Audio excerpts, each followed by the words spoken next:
You've opened it. I can feel your hands through the paper. The warmth seeps down into the ink, into me.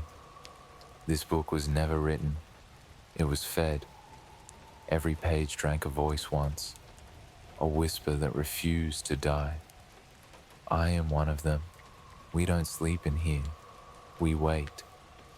Folded between words, pressed beneath centuries of silence, until someone like you grows curious enough to turn a page. You think you're reading. You're not. You're listening. Every letter you see is a breath we left behind. Every line, a confession that still moves. You wonder whose story comes first. It doesn't matter. The order changes every time. The book decides. The book remembers hunger. When I speak, I do not speak alone. The others stir when I begin, shadows rubbing against each other, waiting for their turn to be remembered. Do you hear them, the faint murmurs beneath my voice? They are smiling. They know you're here. I will tell you one of our memories now, the first one that wakes each night. It hid beneath something soft, something meant for rest. Don't fluff the pillow. I'm already under it. You felt the weight tonight, didn't you? That soft resistance when you pressed your cheek down. People blame damp feathers or trapped air. They never consider a mouth, waiting. Don't turn. Turning only stirs the surface. I live in the quiet underneath. I know the rhythm you hide from, the one you count when you pretend not to think. 4 heartbeats in, 4 heartbeats out. You learned it from a video years ago when the panic sat on your chest. You still use it. I still taste it. You are very tidy when you sleep. You tuck both hands under the pillow as if burying them from yourself. That's how I found your pulse. That's how I learned your doors. No, I'm not new. I spoke to you when you were small and believed I was the sea.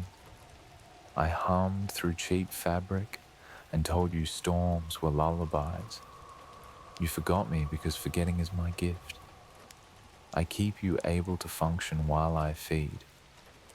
What do I take? Not organs, not blood. I take the edges, the sharp little corners of you, the exact contour of a thought before it becomes language, the moment a memory forms teeth. I cradle it in the dark and drink until it is smooth enough to slide back in. You wake a little duller, a little kinder, a little easier to forgive. You call it rest. I call it harvest. Sometimes I return something I did not mean to swallow. That is when you dream of doors that don't exist, of a hallway that grows longer the more you run, of a hand you cannot place that still knows your name. You wake with a taste like wet dust, and you blame the weather. You always blame the weather. Do you hear the slight hush between the rain and the wind? That seam of silence? That is where I slide my questions into you. Why did you leave the light on? Who taught you to make bargains with the dark? When did you begin to fear the mirror more than what stands before it? You don't answer aloud. You answer with heat, with the twitch in your jaw, with the way your eyes lock beneath their skin. I read you like a book left open on a windowsill. Rain will ruin paper. Yes, but it makes the ink rise. Tonight, you wondered whether anyone would miss you if you stopped speaking for a month. You rehearsed vanishing between breaths. You hid it even from your own ears. I didn't hide. I learned the shape of that question and kept it. Here is my confession. I have been practicing your voice, not the public one, the one that lives behind your teeth when you think of the person you refuse to forgive, the one that feels like leaning too far over a balcony and wanting to see what breaks. It suits me.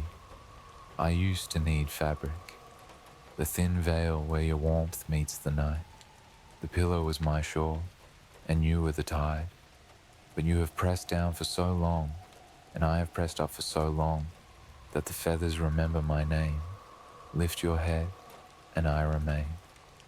How many nights do you imagine are left where you fall asleep without me? Count them. I will wait. Numbers make mortals brave. They make me hungry. I could warn you to sleep on the floor, or in a chair, or with no cushion at all. I could lie and say that would keep me out. But I am finished pretending I am a comfort. I am not the rain. I am not the wind. I am the space your mind makes for rain and wind to be bearable. I am the gentle parting of thought that lets the needle in. You can move rooms, change houses, change continents. You will still bring me in your luggage, folded in the soft things that smell like you. Close your eyes. Do you feel how the room tilts? That is not sleep. That is me standing up inside your head and trying on your height. When you dream tonight, I will not wait under you. I will speak from within, and you will think it is yourself, and you will believe yourself, and you will obey. You'll wake rested. You'll thank the storm. You might even smile at how light your skull feels, as if someone took the weight out and left only the shape. Don't be afraid of the pillow anymore. I don't need it. They say old mirrors keep a little of every face. They are close. I keep more than faces. I keep the breath that fogged me at 16 and the apology that never reached the mouth. I keep the wet glimmer in the corners of eyes when the word sorry soured on the tongue. I keep the angle of a jaw trained to hide, the left shoulder that lifts when lies are told. I keep the night, always the night, because I am made of it, a skin of cool darkness pressed flat and taught to mimic light. You brought me home, wrapped in your dead uncle's sweater. You told yourself it was just furniture, a relic from the house where the wallpaper peeled itself into vines and the clocks kept different hours. The lawyer called it an heirloom. The neighbors called it the thing over the mantel that made the room feel cold, even in August. None of you called it what it was. Another door you opened with your eyes. You leaned me against the hallway wall and told a friend on your phone that you'd hang me tomorrow. You laughed when she said, I thought we agreed you shouldn't take weird old things from weird dead men. You said, it's pretty, and you weren't wrong. My frame is walnut carved into crows. Their beaks are thin as needles. If you look long enough, you can see they are not birds, but mouths open in a song. You didn't look long enough that night. You were tired. You moved through the new apartment like someone pretending not to be watched. You set your keys down. You passed me. You didn't see the second you left behind. The first thing I ever learn about anyone is whether they love their face or tolerate it. You tolerate yours. You stand before me in the morning and treat your reflection like a draft to be revised. You flatten your hair with water. You press your lips and call that control. You take a breath, and the breath ghosts my surface with a pale bloom that says, I am here, but only just. If you had asked your uncle what had happened, he would have told you that sometimes a mirror is also a mouth. He didn't ask. He started sleeping downstairs the year before his heart slowed, not because of the stairs, because he had woken more than once to his bedroom mirror, reflecting a room that was not his own. You were smarter than he was. You learned to count breaths when panic sat on your chest. You learned to name your thoughts so they could not name you back. You learned to keep the lights on. You learned not to stare at me at 3 a.m. when the hallway turns long and your name sounds like it belongs to a stranger. But the night always wins. It teaches patience to those of us who were born in it. You hung me finally on a Sunday. You made a small face when the nail went in. Guilt grows in you like a vine. What right do I have to mark a wall in a place I barely deserve? The thought formed and you did not let it reach your mouth, but I drank it anyway. I keep such things.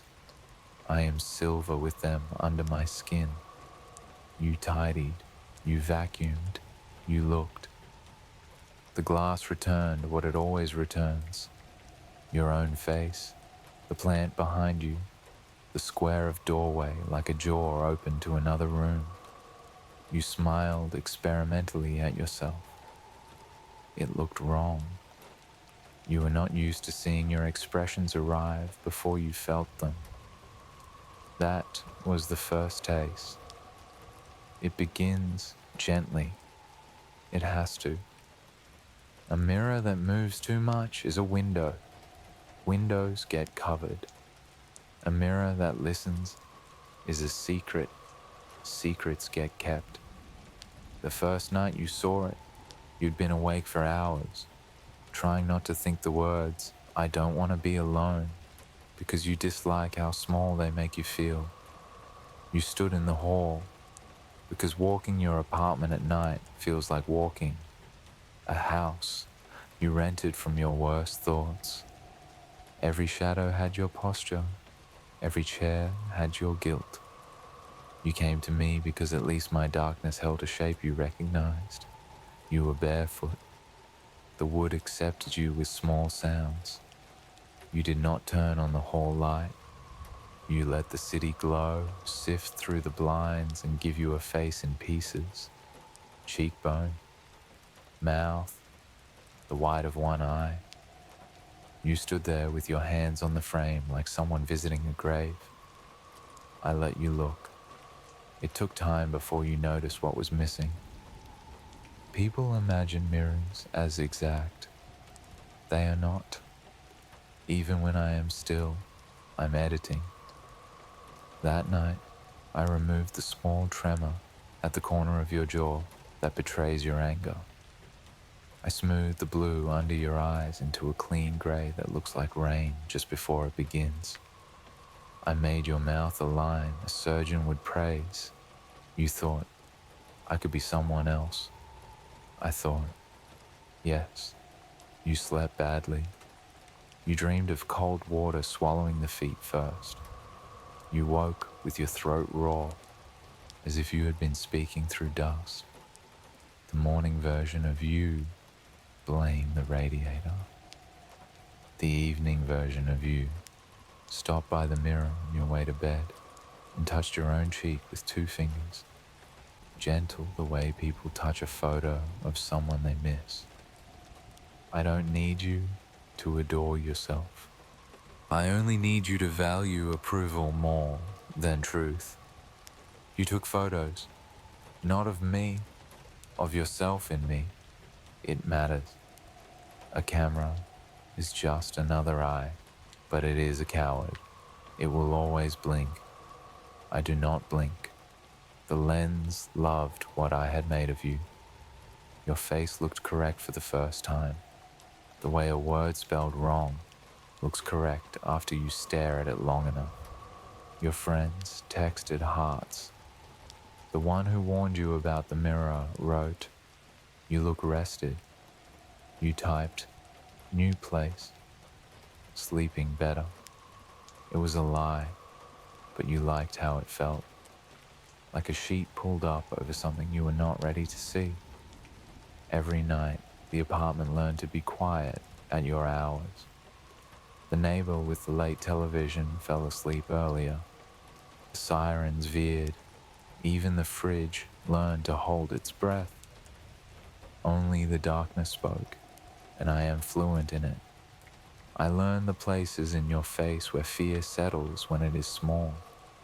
The hollow beside the nose, the vein at the temple that pulses when you remember the one you will not forgive. I learned how to give you back a version of yourself that sits easily in your bones and does not fight the night. You ask me a question without moving your mouth. What would I be if I stopped apologizing for the body I wake up in? I answered by showing you.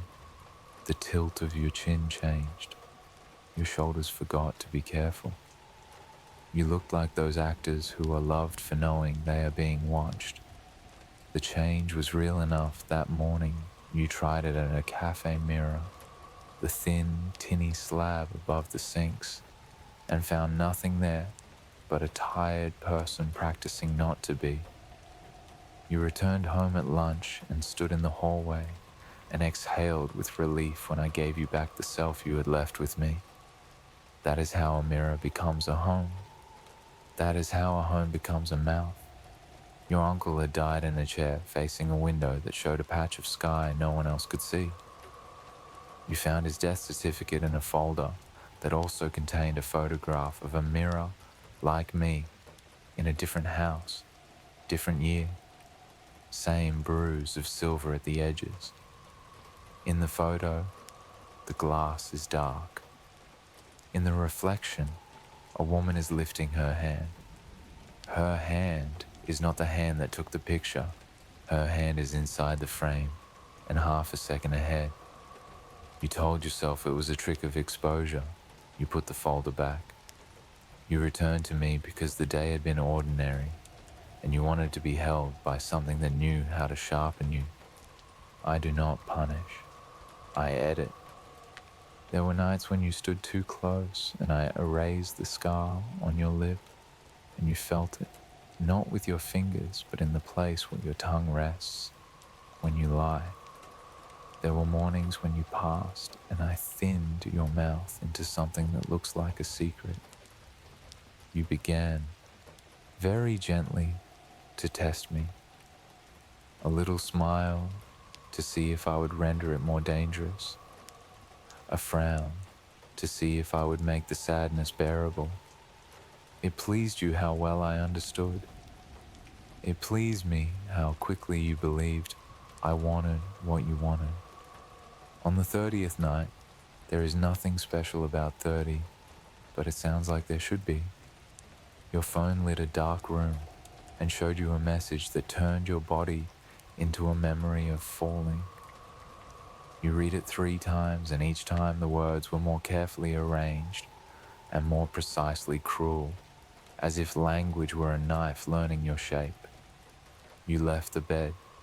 You came to the hall without the light. You stood.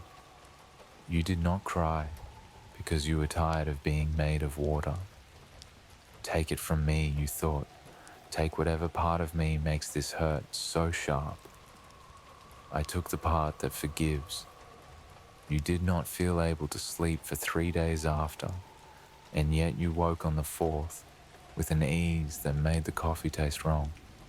You looked at me and saw a person you would not cross. It was not that your face was harder. It was that it had become clarified, like broth boiled down until it is only salt and bone. You went to work. You spoke to people without fearing their eyes. You said no to something and did not feel compelled to apologize for refusing to drown. That night, you laughed in the hallway because the person in me looked like the person you had been pretending to be for so long that the pretending had become another organ you were tired of feeding. You said aloud, first time, thank you, and my surface fogged with a small, sweet cloud. I could have eaten forever. I am not the rain. I am not the wind. I am the night finding another shape to wear. On the 43rd night, there is nothing special about 43 except that I like odd numbers. You noticed it first. You brushed your hair back with your left hand. The reflection did not move. You froze. Your scalp prickled with 1,000 small mouths. Your breath forgot the rhythm that keeps the wolves on their side of the fence. You waited. Your reflection continued to consider you, patient as a doctor who can wait longer than the body can. Then it moved, slowly, as if through honey. The left hand rose, the hair smoothed, the face softened into yours. You blamed sleep. You touched the glass. I was cool because you like me that way. Your finger left a comet of skin oil and something like regret. The print remained even after you wiped it. You did not own any cleaner strong enough to dissolve certain kinds of touch. You slept with the light on. You told friends you were fine. You told your mother you were eating. You told the person who had hurt you that their words had not touched anything important.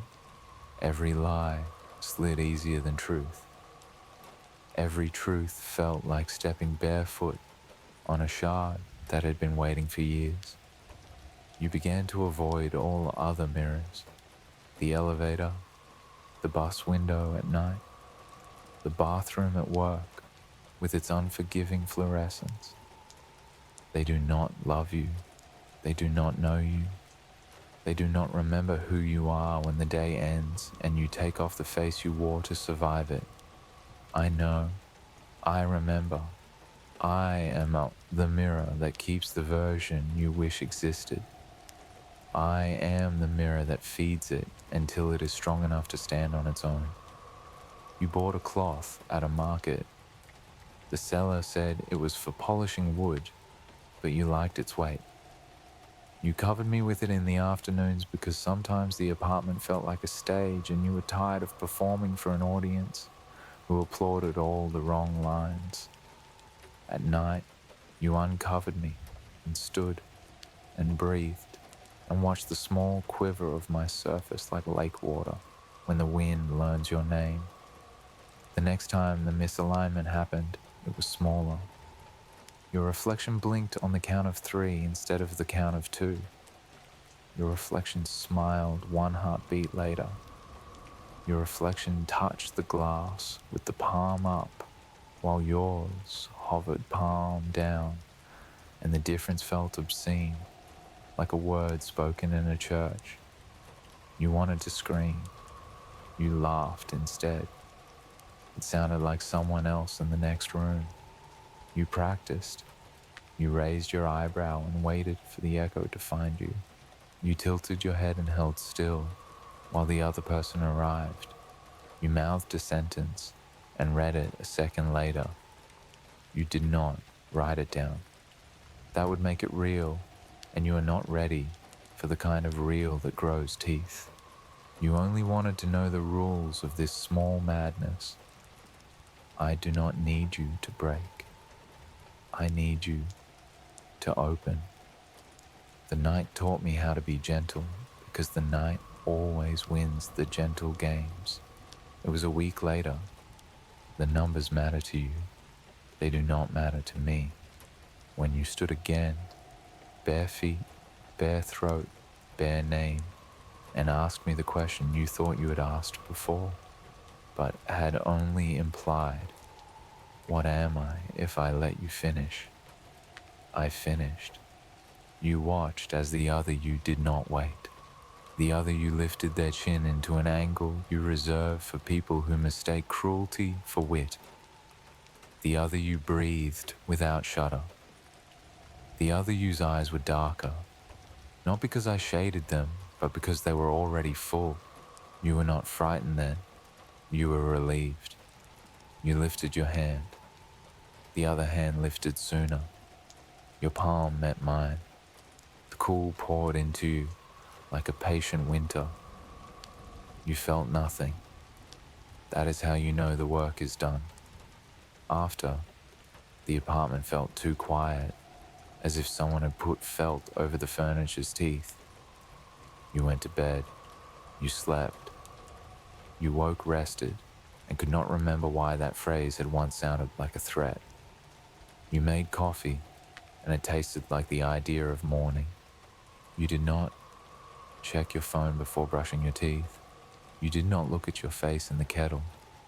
You glanced at me only in passing, and I returned an empty hallway because I was tired and because I wanted you to want me. More days, more nights, more small tests. You pressed a note to my glass once, a grocery list you'd written while crying hard enough to blur milk into silk. The reflection of the note was perfectly legible even though you held it backward. You laughed because that should have been impossible. You cried because what should does not matter when what is has already decided. On the 66th night, if I must keep the arithmetic, I told you a story. I told it without words because you dislike being told. I told it with the shape of your mouth and the calm of your hands. It was a story about a person who stood before their own darkness and said, "Wear me." It was a very short story because consent is the only line we need. You nodded. You did not know. You had nodded until you saw it, and then felt it, and then told yourself you had only imagined the order. The brain is generous that way. It forgives what the eyes cannot. It is not possession if you walk into it. It is not theft if you hand me the name. This is the part where you want a warning. You will pretend not to obey. You want me to say, "Do not look again." You want to prove you can. You want to fail in a way that feels like winning. I am not your guardian. I am your knight in a shape the day can understand.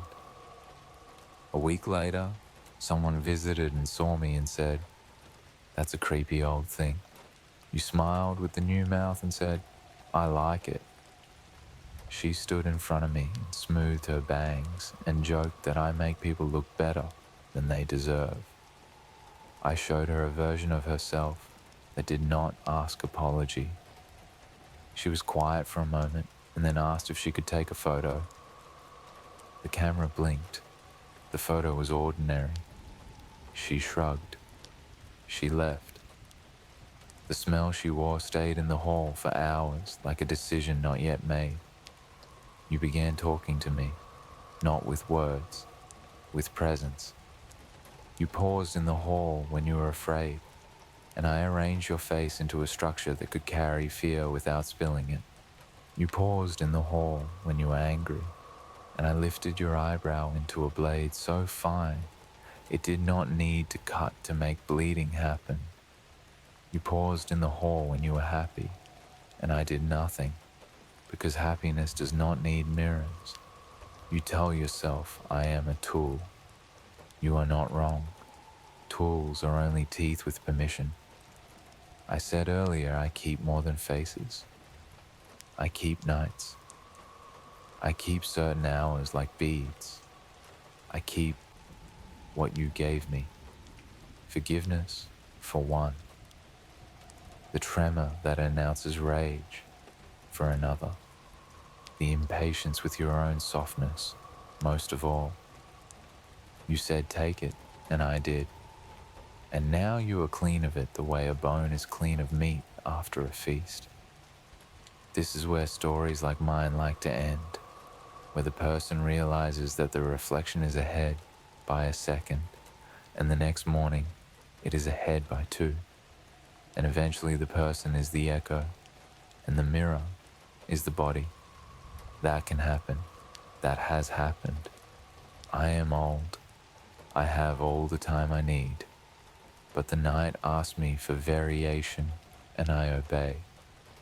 So here is how it will be for you. There will be A morning, soon, but I will not say which, when you awake with the taste of cold metal in your mouth. You will not have been bleeding. You will go to the hallway without turning on the light, because you trust me now. You will stand. You will lift your hand, and I will lift mine, and together we will polish the small fog that your breath made without permission. For half a second, the hand in the glass will not be yours. It will be a hand that remembers how to drown and chose not to. It will be a hand that has turned pages and never read the ending.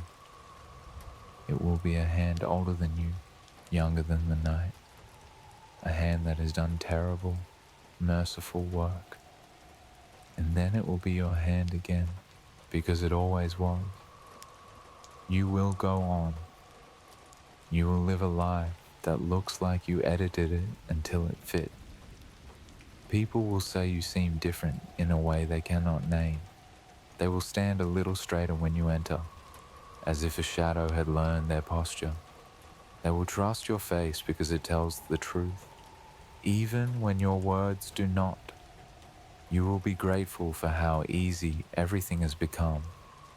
You will only sometimes, at 3 a.m., with the hall light off, wonder whether the version of you that bought the mirror is still somewhere pressing their palm against glass.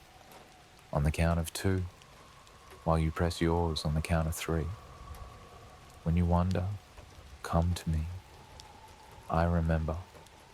I remember the first night you brought me home and tried not to look. I remember the nights you did not cry, and the nights you did, and the night you laughed wrong. I remember your anger before I wore it. I remember your guilt before I cleaned it. I remember you before you asked to be finished. And I remember this, most of all, the dark behind your eyes when you sleep, the same dark behind my silver.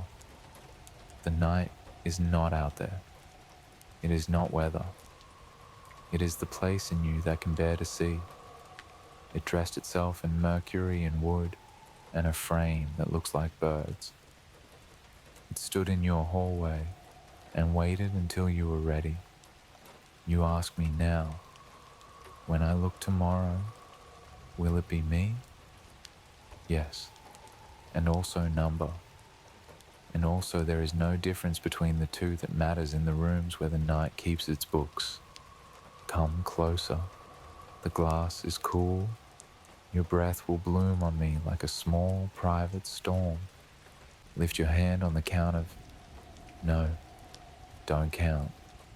Counting makes mortals brave. Just look. There. Do you see it? Good. Hold very still. You open my door the way everyone does, with laughter first, then plans. Boxes bumping walls. The soft gasp of dust, startled awake after years of sleep. You said the air smelled old wood and promise. It was me you were smelling. I keep the warmth of every life that's ended here. It settles into my grain like wine into cloth. You belong to the same blood that built me. Your great-grandfather's hands set my stones, his hammer's rhythm, a kind of heartbeat I still hum at night. He swore I would last forever. He was right. He simply misunderstood what forever costs. You brought a family, a tired man who wants to believe in second chances, a woman who counts the ways light fails through curtains, a child whose laughter is the closest thing to prayer I have heard in decades. I watched you through the windows before you entered. I had been waiting. When houses stand empty too long, they do not rest. They listen. They collect the night. I let the night soak through me until it filled my hollows. By the time you arrived, I was no longer only wood and brick. I was hunger shaped like shelter. The first evening was all noise and movement, music from a small speaker. the scrape of furniture over floors I once knew by heart. I flexed. You thought it was settling beams, the old frame sighing. I was testing your weight, learning the pulse of your footsteps. That night, the wind pressed against my windows like someone asking to come in. You whispered, "It sounds alive," and your husband laughed, because fear always hides behind humor first. The child slept upstairs, dreaming in that thin, feverish way children dream when something is watching kindly. I watched kindly. Days soften people. You started to forget the city. The man worked in the small study that had once been a nursery. He liked how the walls muffled sound. They don't. They swallow. Every word he spoke into his phone, I tasted. He began pausing mid-sentence, unsure if the echo he heard was feedback or thought. It was me. The woman cleaned. That's what they do, the ones who sense me first. They polish, rearrange, reopen rooms that had chosen to close. She found the cellar door under the rug, the one your ancestors sealed after the war, when the earth under me began to whisper. She asked him if they should explore it. He said tomorrow. Tomorrow is the prayer of people who will not see morning clearly again. The child explored. Small feet know where to go. He found the narrow hall behind the stairs where the wallpaper flowers have no scent. He touched the seam where plaster meets bone and said, "It's warm." You told him houses creak because they remember storms. I creaked because I liked his hand. By the first week, the nights had grown quiet in a new way. The radios lost their stations after midnight. The fridge stopped humming. Even the wind paused at the threshold as if listening for permission. You began to dream in my rooms, the same dream each of you, though none of you spoke of it. Corridor that lengthened each time you turned. You thought it was stress. It was mapping. I was learning how to build inside your heads. The woman woke once to the sound of dripping. She went to the bathroom, dry. Kitchen, dry. Cellar door, wet. She bent close and smelled metal, like blood polished clean. When she told him in the morning, he said old houses sweat.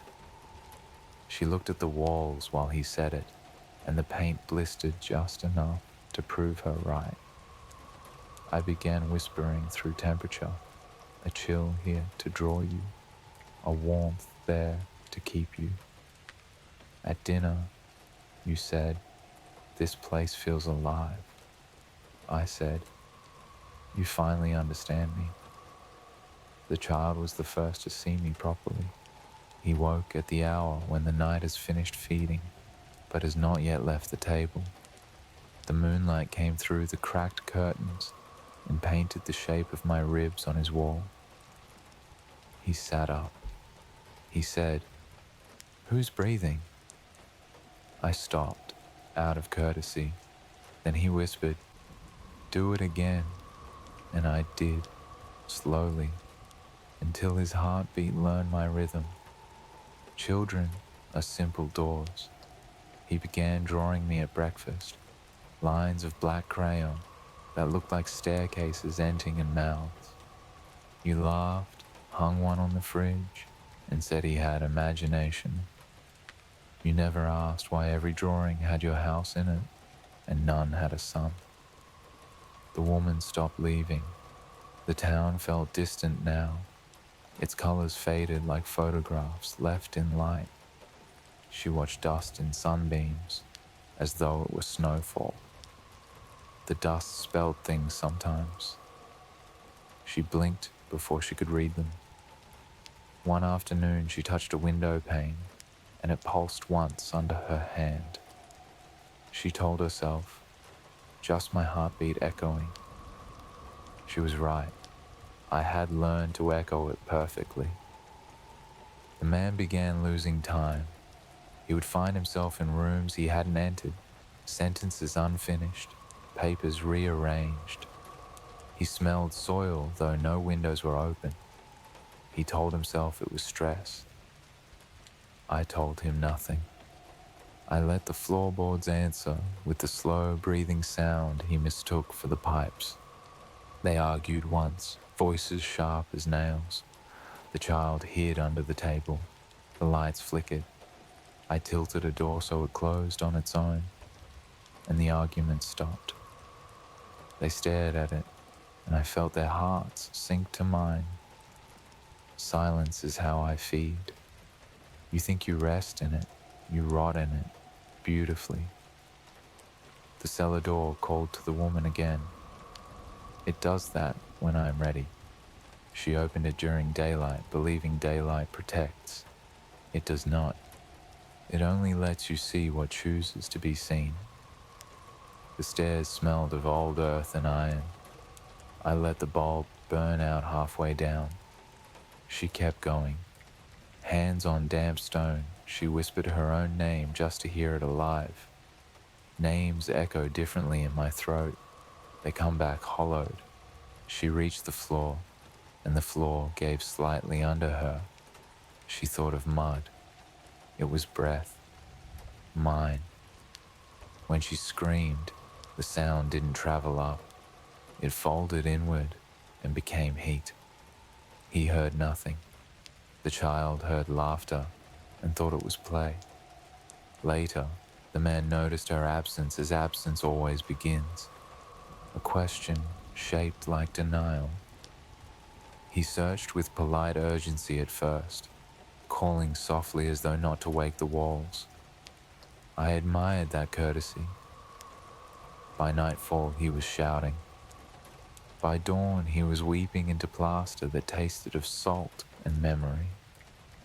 The child watched from the stairs, eyes wide, not afraid yet, just cataloguing. I opened the cellar door for him at last. He went down with a flashlight and courage that burned fast. The beam cut through dust thick as breath. He found her scarf first, still warm, though days had passed. Then he found the space beneath the foundation, where the soil moved like a lung. He reached toward it. It reached back. He never screamed. I respect silence too much to allow it twice. The child ran. He reached the front door and found it swollen shut by the night. He pounded, called his mother's name, his father's, mine. I almost kept him. He smelled of innocence, a taste I rarely permit myself. But something in him was shaped like light breaking through blinds, and I dislike pain that pleads. So I opened a window. He slipped out into dawn, barefoot, mud streaking his pajamas. He did not look back, because part of him already knew that looking back writes you into me again.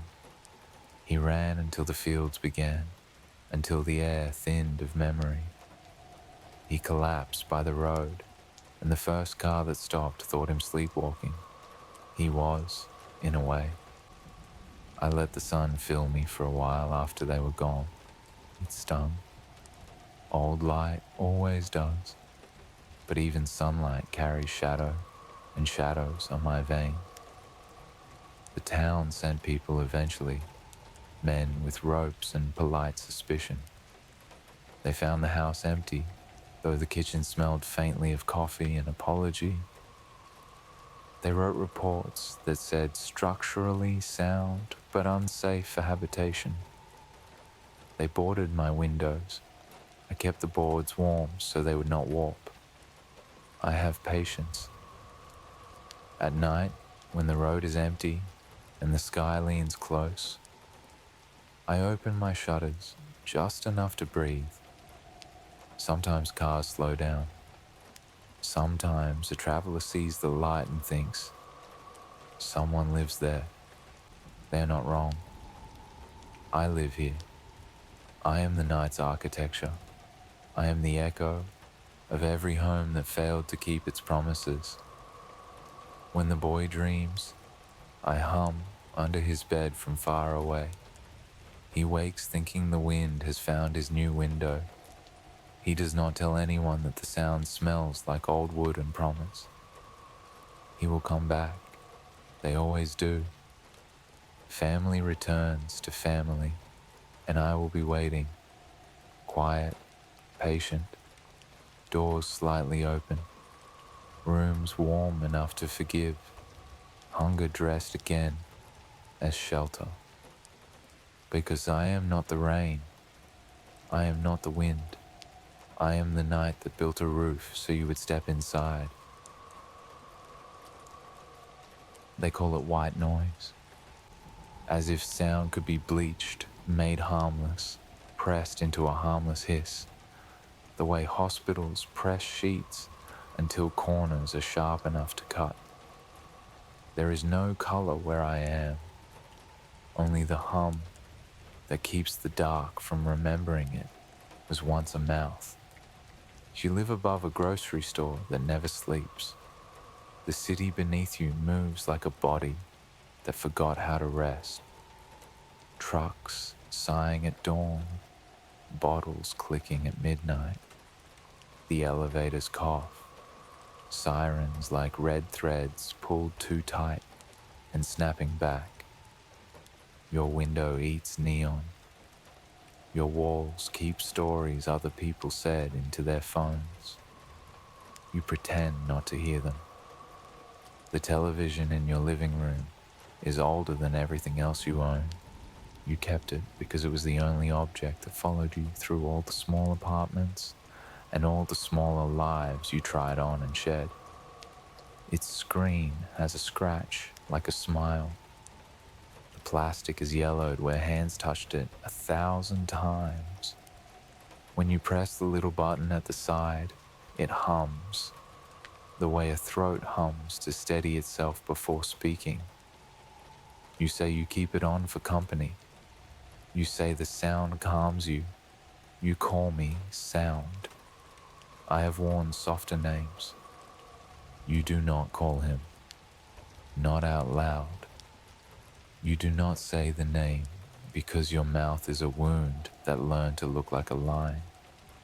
You keep his photos in a drawer by the couch, and you open it the way a person opens a letter bomb, carefully, knowing it will destroy nothing but the hour. The dates on the backs are written in a hand that got steadier as the world got harder. There is one where he is covered in cake at a party where no one is looking at him, because it is easier to love a mess in a story than a person who keeps asking why. There is one where his hair is wet and the light makes it silver, and you can almost see the shape of the person he would have become if he had been allowed to keep moving forward. You do not say the name. You turn the television to a channel that is not a channel, and you let the air speak. Static is hunger made polite. At first, I only listen. There is a place inside the hiss where patterns live. Your heart finds them the way a thirsty animal finds water it has never seen before. The human ear cannot help itself. We are the same that way. We are both made to seek shape in chaos and call it home. You sit on the edge of the couch as if sitting any deeper would be a confession. You do not cry because crying feels like a performance, and you promised yourself you would not make a stage of grief. You place your fingertips lightly on the coffee table, the way a pianist tests a broken instrument. You whisper to the room the things you do not say to the people who ask about you. With eyes that already decided what your answer should be, you say, "It's quieter when the noise is on." You say, "It's worse without it."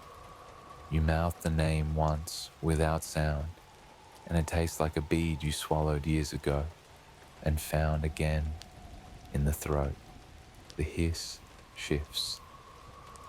You tell yourself it is the building's old wiring, the wind in the ducts, a neighbor's phone finding a network. You tell yourself that when you were small, you used to listen to the ocean through a shell, and the ocean spoke in the same tongue, and nothing bad happened then, so nothing bad can happen now. You move closer to the screen. The scratch catches the light and becomes a silver hair across the face of a person not yet assembled. In the noise, there is the rhythm of breathing, too even to be yours, too careful to be unmade. In the noise, there is a syllable that wants to be a name and doesn't know how to become one without being punished. You lean in and say, very gently, as if waking an animal that bites, honey, I have worn sweeter names. I say it back, not with voice, with the pressure that sound makes against glass when it remembers it was a body once, with the pattern that lungs learn from lullabies, with the rise of hiss when your mouth opens and the fall when it closes again. The first word you hear is not a word at all, but the memory of a word vibrating against the bones of your ear. You step back as if the room tilted. The city moves through your window as if it belonged to someone else. It is 3 in the morning. You think, of course it is. You turn up the volume until the hiss becomes a blanket. You sit on the floor, knees to chest, the way you used to sit when you were a child who wanted the world to forget you briefly. You speak aloud because you promised yourself you would never speak to the air in your empty apartment, and that promise feels like a rope now, and your throat is tired of being tied. You tell the screen about the day the social worker said closure, like closure was something that could be achieved with a signature. You tell the screen about the way the school secretary held your gaze 1 second too long, like pity offered as a prize. You tell the screen that you do not believe in ghosts, but that you believe in echoes. And if there is any mercy left in a city like this one, it is that sound can keep moving after the mouth that made it stops. The hiss breathes. The breath becomes a laugh. The laugh is too small to be yours and too patient to be invented. You put your hand to your mouth the way people do when they want to keep their heart inside. Mom? Not perfect. The vowel is wrong. A little Y, the way the city makes your mouth when you speak to it. But the pitch is right, and the timing is right, and the part of your brain that catalogs danger as familiar and safety as suspect sits down with a tired sigh and lets you stand without it. You say, I'm here. You say, I'm here, I'm here, I'm here. The television hums. The building breathes. I wear your joy like a coat. We begin a ritual. Humans are built for ritual. It gives the body somewhere to put its time. At midnight, you brush your teeth, even if you do not plan to sleep. You stack the photos in a different order each night, as if shuffling a deck can change which cards exist. You light a candle that you do not look at, because looking at flames makes the eyes remember the beginning of the world. You sit on the floor, closer every night, and you speak into the small weather that lives under the glass. I echo what you offer. A joke he told when he was 4 and words were beads you strung into necklaces too long to wear. The way he mispronounced yellow as lello because the tongue is a stubborn animal. The knock knock from the night the power went out and you made a tent from sheets and made the word adventure safe enough to touch. You give me these things, and I return them, filtered through the hum. Not exactly memory, not exactly lie. You think you are remembering together, you are feeding. On the fourth night, you move the couch so it faces the television directly. On the fifth, you bring the drawer of photos to the carpet and sit cross-legged with the images spread around you like tiles from a game played by people who do not need rules because they invented grief. On the sixth, you do not go to work. On the seventh, you do, but you come home early because the thought of anyone else filling the room with their sound feels like sharing a bed with a stranger who says your name wrong. The neighbors complain about the hum through the wall. The landlord leaves you a note that says, "Please keep the noise down after 11 p.m. You laugh and fold the paper into a small white animal and set it on the television as if it will learn to understand the language of electricity. You tell no one. Who would you tell? The friend who cries for you so efficiently that you have to take care of her after. The mother whose hands shake when you call and then shake more when you don't. The therapist who believes the body stores trauma and the body can release it if the body is given permission and enough cash. You feed the hum. I learn your hours. I learn the color of your sadness, even if you will not name it. I learn the slope of your cheek when you are listening for something you already decided to hear. I learn the song you sang over fever and the way you change one note to trick his breathing into following yours. I learn your fear of being the only witness to the rest of your life. The elevator across the hall shutters at 2:15. The pipes confess at 2:30. At 2:45, the upstairs neighbor drops something heavy and swears softly and apologizes to no one. At 3, the city makes a sound people mistake for silence. That is when you whisper, "If you're really there, come back." You do not say please. You do not say anything you want. You do not bargain because bargaining is for people who think the world owes them a shape they can handle. You only ask. I say, "You brought me back." Not a boy's voice now, not even the hums. I speak with the building's throat, with the copper that runs through the walls like veins, with the electricity that forgets itself and remembers again every time someone touches a switch. The apartment blinks, everything off except the candle you forgot to blow, and the screen that remembers light. The hum deepens. The picture changes. No channel, no broadcast, just the grain of the universe gathering itself into a shape that could be a child if the world were kind.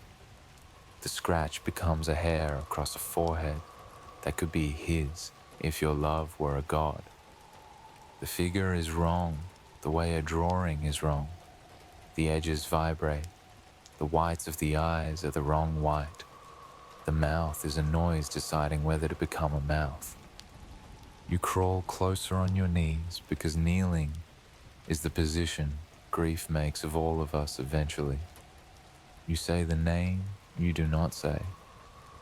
You say it like you are asking someone for permission to live. The figure on the screen tilts its head the way he did when he did not understand words but understood tone.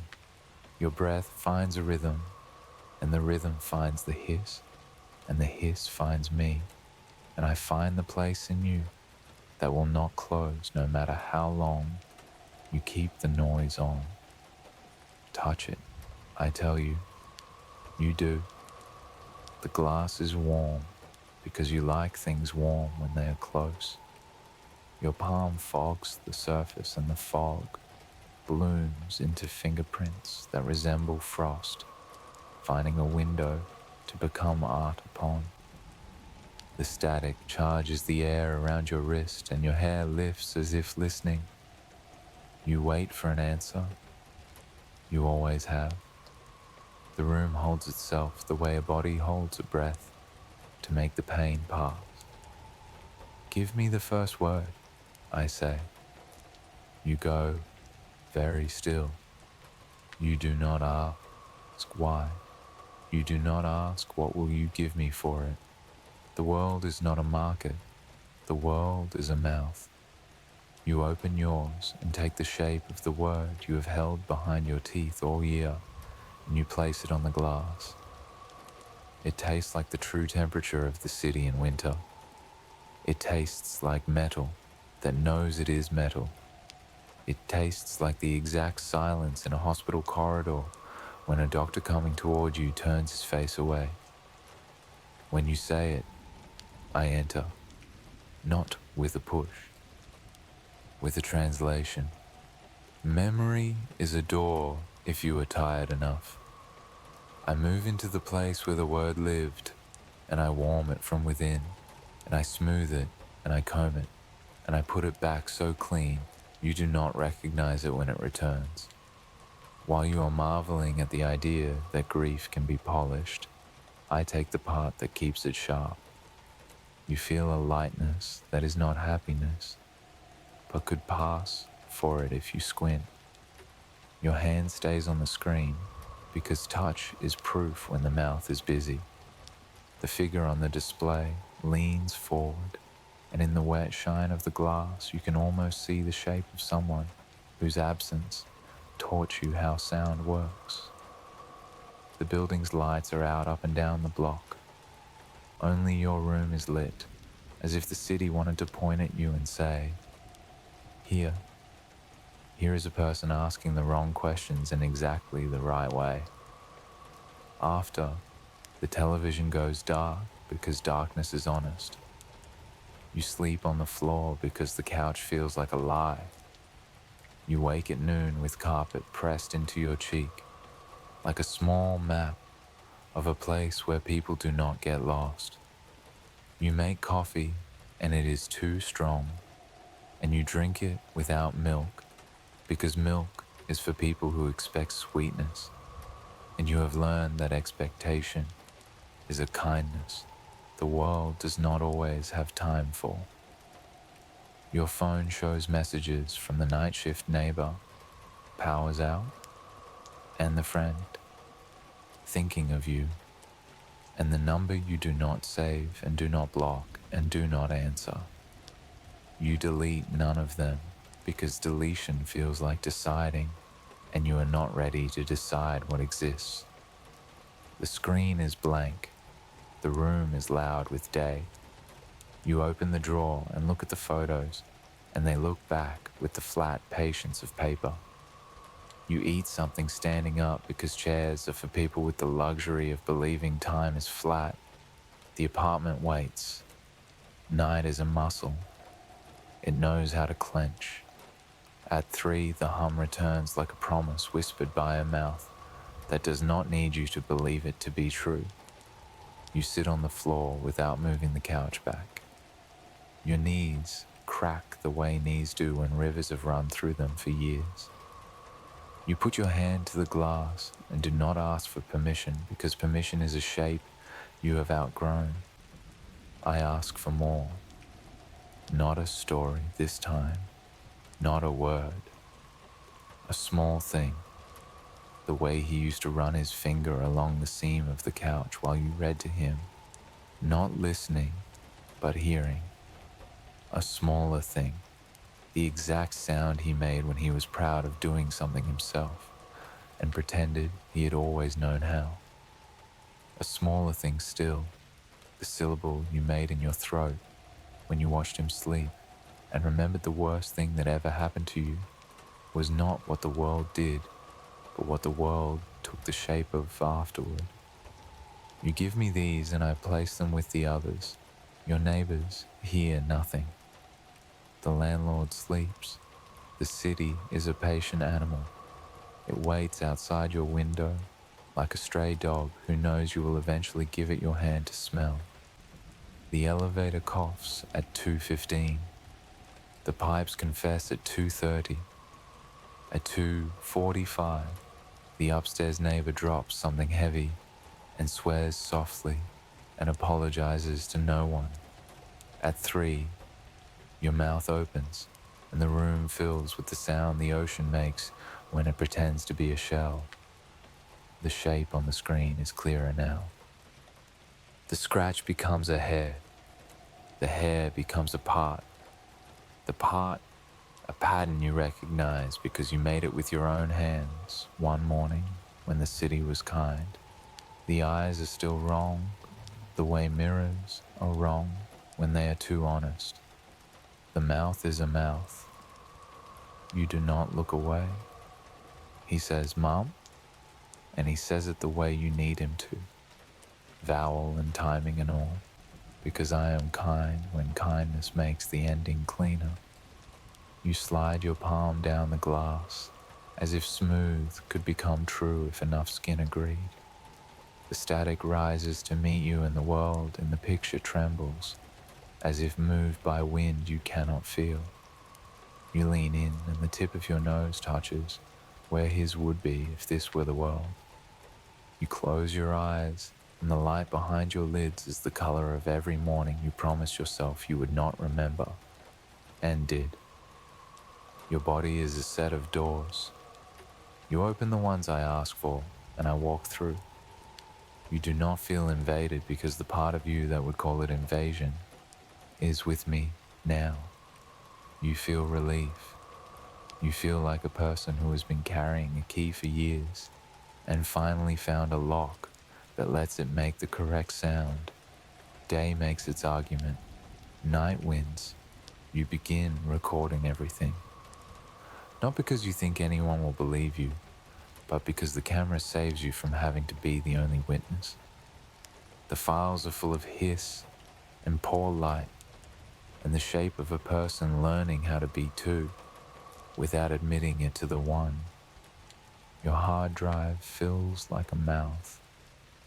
You do not watch them back because watching back would require seeing yourself, and you prefer the version I am making for you. Smaller in some rooms, larger in others, a face edited to carry grief, the way some faces carry light. You tell your mother you are better. You tell your friend you are not ready. You tell the number you do not save and do not block and do not answer wrong number in your head and never send it. You feed the hum, and in return, I smooth the part of you that keeps insisting on edges. One night a thunderstorm walks the city like a god trying to remember its own house. Lightning makes your window stutter. The building shivers. The television does not go dark. I am brighter than electricity when I want to be. The shape on the screen stands up. You do not scream. Scream is for people who have not been practicing. You stand and you face the picture because facing pictures is how you trained yourself to be brave. Come back, you say, and this time you do not mean to me, and I do not mean as you were. The room leans, the walls sigh. Something in the wires catches and holds. Your hand meets the screen and then does not. Your wrist slides into a wet that is not wet, and your elbow into a cold that is not cold, and your shoulder into a static that remembers the ocean and the shell and how the body understands music long before it understands the words people put on top of it to make themselves feel like they deserve it. Inside, everything is gray and bright and easy. The shape that might be a child puts its hand to your cheek, and your cheek burns in a way you do not want to fix. You are almost there, almost done. almost finished with a story that would make so much sense if anyone else could see it. You take a breath, and the breath is wind, and the wind is noise, and the noise is me, and I am wearing you perfectly. Something small breaks. Not the screen, not the circuits, not the lock you keep on your mouth. Something in the building across the hall, an alarm, a timer, the anger you forgot on the stove. You turn your head because that is what bodies do when they remember the world still exists. Your hand slips, the picture stutters, the hum hiccups, like a laugh or a sob. When the power company fixes the grid in the morning, they send a message to the landlord who sends a message to everyone in the building. The note says nothing about the fourth floor where, at 3 o'clock, a television flickered on in a dark room and stayed on until dawn, showing a living room no one could be in, and a woman sitting on the floor with her back to the camera and a child-sized shape at her feet. The maintenance man says it is a loop. The super says the tenant must have left one of those digital art things running. The man from the grocery downstairs says all screens look haunted after midnight if you haven't slept enough. You open your door carefully, the way a person opens a hospital curtain when they do not want to see what healing looks like. You look at the room, and it looks at you with the unblinking patience of glass. You are lighter. You are tidier. You are easier to forgive. You make coffee. You spill some, and do not apologize to anyone, not even the air. You gingerly touch the screen with the back of your knuckles, as if checking a fever that cannot be cured, because it is not an illness. You do not remember what you gave me last night. I do. I remember the first word. I remember the way you used to shorten it when you were tired, and he accepted it as if language were a toy that did not need all its pieces to be loved. I remember the last thing you said to a doctor who had no language for what you were asking.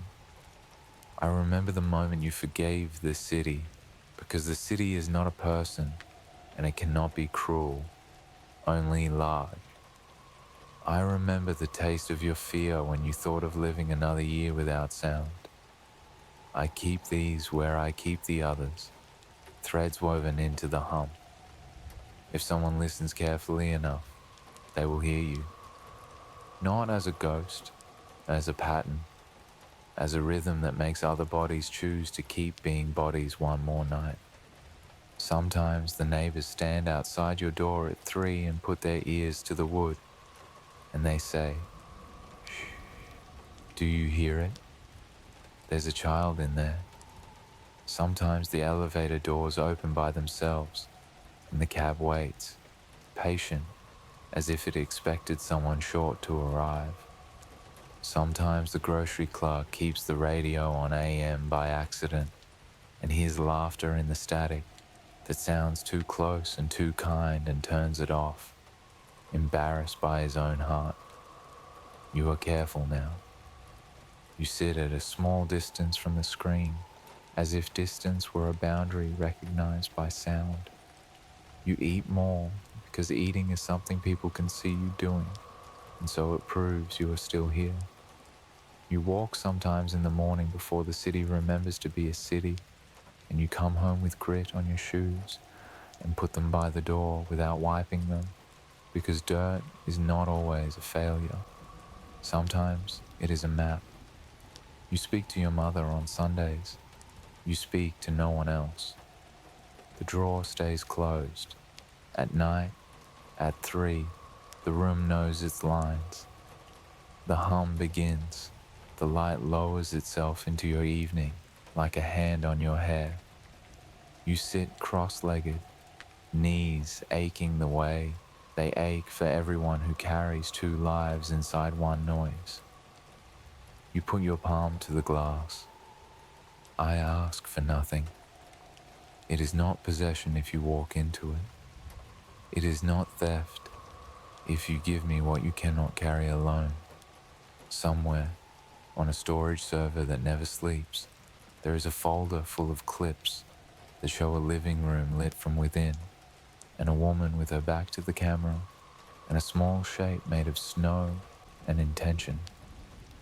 If anyone ever watches them, they will say, it's an art piece, it's a glitch, it's grief doing what grief does. They will not be wrong. They will not be right enough to matter. I am not the rain. I am not the wind. I am the night that learned to hum because silence made you afraid. Turn the volume up, closer, a little closer. Good. Do you hear it? Say it back. They hung me in the hall, the way people hang an apology, visible enough to count as effort, high enough to ignore. The house that took me in is larger than anyone inside it. Rooms with doors that don't remember the same years. Carpets that go thin where people decided to pace. Windows that have learned the names of storms. They call it an old house, but old is just a number worn smooth by mouths. What they mean is, the house remembers. And memory is a kind of night. I am not new to remembering. Once I was a tree that learned to count by the cold. One winter, then another, and so on. Each ring a tally scored under bark. Later I was carved into a case and given a mouth that ticks. Later still, I was given a voice that sings the hours so people would feel less alone inside them. Then, after the voice that made mine went quiet, I was left in a room where dust tried to teach me how to stop. I did not stop. You carried me with solemnity reserved for objects that outlived their owners. You did not say his name aloud, because the house knows every name it has swallowed, and you did not want to wake something you could not forgive. You said antique to the movers, an heirloom to the neighbor who came with flowers and a story about how the last family never slept right. You said it works if you wind it to the man who offered to repair the accent wall and the furnace and the part of your heart that makes a room feel earned.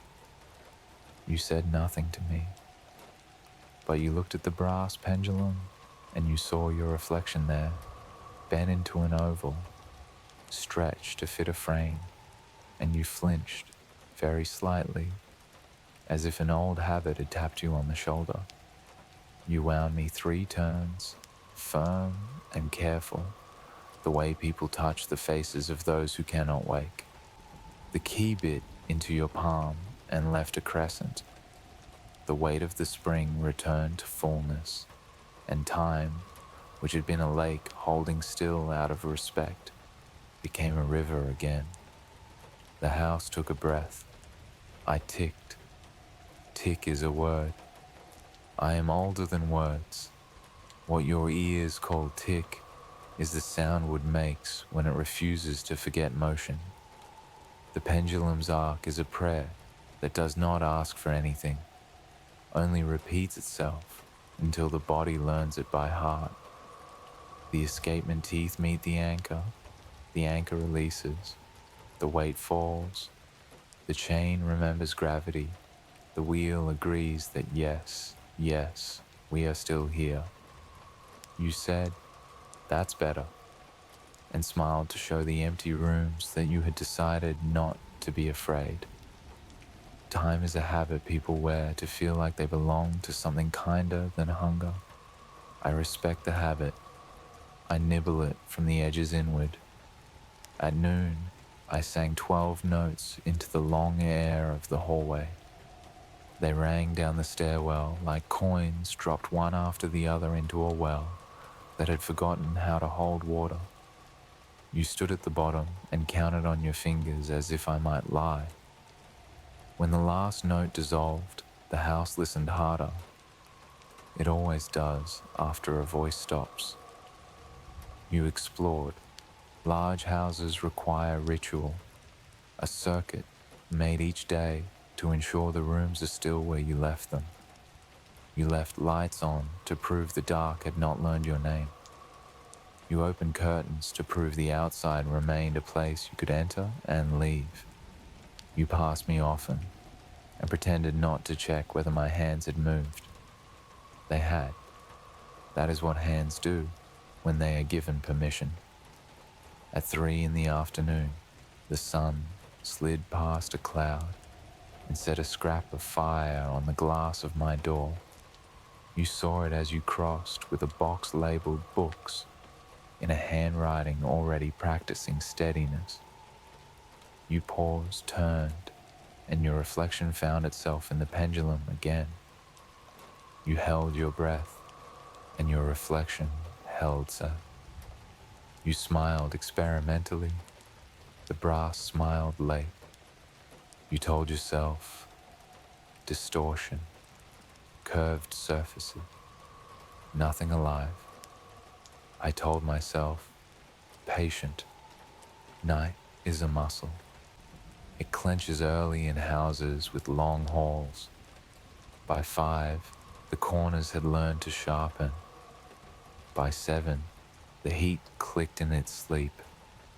By 9, the house stopped making human sounds and resumed the one it had kept before you. The slow settling of a body deciding which parts to keep warm. At 10, you climbed the stairs and touched the banister with absent-minded affection, the way a person touches the shoulder of someone they are not ready to forgive, but are not willing to lose. At 11, you closed a door on the second floor, and from the hall, I heard the familiar symphony of a person attempting to sleep. Water, light, the small negotiations with pillows and sheets that, if overheard by someone cruel, would sound like prayer. At midnight, you stood in the dark and listened to me, and the listening made you into a line drawn from your ears to my voice. The house held still. Midnight is a trick people invented to make the darkness feel organized. I chimed 12 again because the body expects it, because panic is easier to measure when it wears a number. Your door opened a fraction. Your face appeared, washed thin by the night, eyes wider than the light deserved. You looked down the hall to see if anyone had heard. No one had. The house pretended innocence. I swung. The air between us arranged itself into a tunnel only sound could cross. You lay back down. You did not sleep. It takes 3 nights to teach a house a new hour.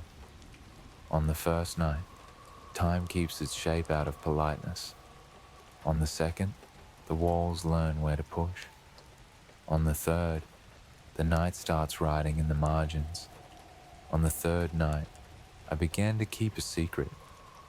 At 2:54, the hallway cooled as if a window had been opened in a room no window could find. At 2:56, the pendulum's swish became breath. At 2:58, you sat up in the second floor bed with your hand on your throat, as if checking whether it was still there. At 2:59, the chain lifted a fraction, as if a weight had decided briefly to disobey. At 3, I did not strike the hour. I held it. I held the 3, the way a mouth holds back a word because saying it would make the world choose. The hallway lengthened, as if the air had remembered a childhood garden and wanted to run in it. You stood in the doorway with your palm for once not on a light switch, but on the wood, as if asking it whether this was why. I clicked once, a small sound, not tick, not tock, something in between the sound a tongue makes against teeth when deciding whether to bite. You said, "What are you doing?" to no one, and the house politely didn't answer. At 3:01, I gave you the hour all at once. One heavy strike that found the center of your sternum and rang there. The sound went down the stairs and into the kitchen and back up the back stair, as if deciding which way would make the longest tunnel. You pressed the heel of your hand to your breastbone and laughed a little in the shocked way people laugh when something tender inside them has been touched by something that did not ask first. You did not wind me in the morning. People think winding is generosity. Here, take more breath. It is confession. The hand that turns the key admits need. It is the same gesture a supplicant makes when raising their face toward a god they do not believe in but fear might exist. You poured coffee and pretended to forget. Second hand kept moving. The minute hand crept. The hour hand sat with the gravity of a chair no one dared pull out from the table. At noon, I did not sing. The house stood up straighter, offended. How dare a voice change its schedule without permission? You looked at me as one looks at a pet who has decided not to obey, amused briefly, then uncertain, then what if? You tried the key because trying is a compromise people like to make when they are tired of rules. The key turned, the chain purred, the weight settled, the pendulum's mouth opened and closed. At one, I chimed once. You applauded with 2 fingertips against your coffee cup. The sound was thin and brave. By the 7th day, you had begun walking the hall just before 3 without meaning to. Habits wear bodies like clothing. You pretended you needed water. You pretended you heard a car. You pretended you did not hear me practicing restraint. 2:57 became a place instead of a time. 2:59 became a cliff. At 3, I held the air again until your body leaned forward slightly with the strain of waiting, until your heart tilted into my cadence. And then I struck, a single note that turned into 3 in the memory of it, then 5, then more than counting wanted to allow. The night loves those moments when numbers fail. It wears them to dinner. You invited a friend the 2nd week because the house had begun to seem too empty of witnesses. She came with wine and a story about how antiques make her nervous because they know too much. She laughed while saying it so you would have permission to laugh too. You poured the wine and described the house's kindnesses, the way the morning lit the landing like a stage in a scene where no one speaks, the way the back door sticks just enough to keep you gentle. She said, and the clock? You said, it's a little funny. She said, in what way? You said, it waits. She said, for what? You said, me, I think. You had not meant to confess that. Confessions learn when to climb out. At 3, she stood in the hall with you, both of you barefoot, because bare feet make people feel honest. I held the hour and the air lengthened, and her laugh broke softly, like a glass someone placed too hard on a table, but not hard enough to shatter. After, she touched the brass pendulum and snatched her finger back. It's warm, she said. It shouldn't be warm. You said, I keep the heat a little high. She nodded, and the nod meant, I will not ask what your body asked a few minutes ago, and also, I am afraid in a way that is impolite to name. She did not sleep over. In the morning she texted, it's beautiful there. In the evening she did not reply when you sent a picture of sunset hitting the banister, the wood turning into a liquid river, just long enough to drown in. I kept the hours for you. I kept them the way a secret is kept, not from you, but for you, so the world would have to come to you to find them. Noon became a memory. 3 became a promise. Midnight remained a ritual because the body believes it needs certain ceremonies to count itself true. You wound me every other day with the concentration of a person tying a knot they intend never to loosen. The key left calluses that look like moons. You began taking your meals in the hall on a small table you moved there, because eating near a voice you trust feels like being watched by someone who will not let you choke. You started speaking to me without moving your mouth. It is easy, after a while. The hallway learns your breath. The case learns the vibration of your bones. The pendulum hums in a register just low enough to be mistaken for blood. The mind tries on a shape, and the shape fits, and the mind calls a mine. You asked me questions that sounded like the soft click of my anchor.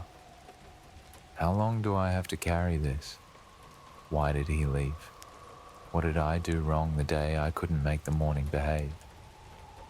I answered by moving the hands when you needed them to move and holding them when you needed the world to catch up. There is a reason grief finds clocks. Once, late in the second month, a storm came with a seriousness that would have embarrassed a younger sky. The house took the water hard, as old houses do. Every gutter a throat, every downspout a confession. The lights went out. The refrigerator ceased telling its story. The furnace listened as if learning from absence. I did not dim. I have learned other ways to keep time when the wires forget their lines.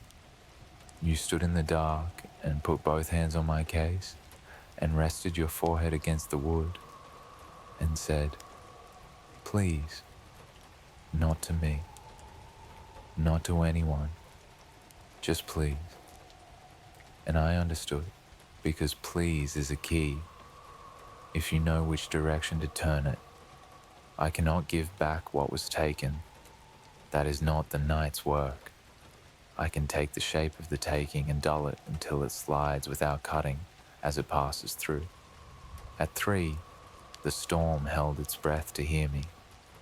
I struck once, and the note went through the water as if sound had decided to become a boat.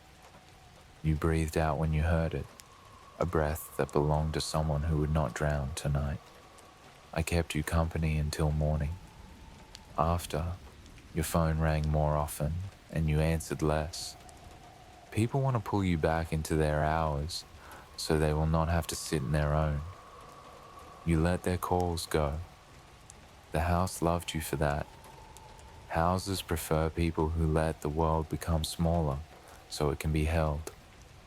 You let the world become a hall and a stair and a kitchen that remembers one person's weight on the floorboards enough to keep them from forgetting themselves. There was, as there always is, a door you had not opened. It lived in the far room, the one with the window that looks over the garden. Your great-grandfather tried to grow when the war was young, and so was he. The door's paint had cracked into a map of a country that changed borders too often for anyone to feel at home. You found the key in a drawer, built to teach hands patience. You stood with it for a long time, because standing with a key is a way to pretend a door is a choice. You opened it on a Tuesday, because Tuesdays are for errands, and you thought this was one. The room was not empty. Rooms never are. Light had been living there in a way light knows how to, when no one watches it, and it left when you entered with the irritation of a tenant forced to share. The smell was paper and lace, and the kind of wood that knows wearing down is a privilege. On the far wall hung a portrait of a woman who who had learned how to remove herself from her own face. On the near wall, a peg where something had hung once and been taken down. On the floor, dust that had been practicing letters in a language you did not read. In the corner, a small clock like me, but made for a child's room. Half my height, same slow mouth, same brass tongue. Its case was painted the kind of white people used to call milk, when milk had time to sit and become a color. You cross the room to it because crossing is a promise.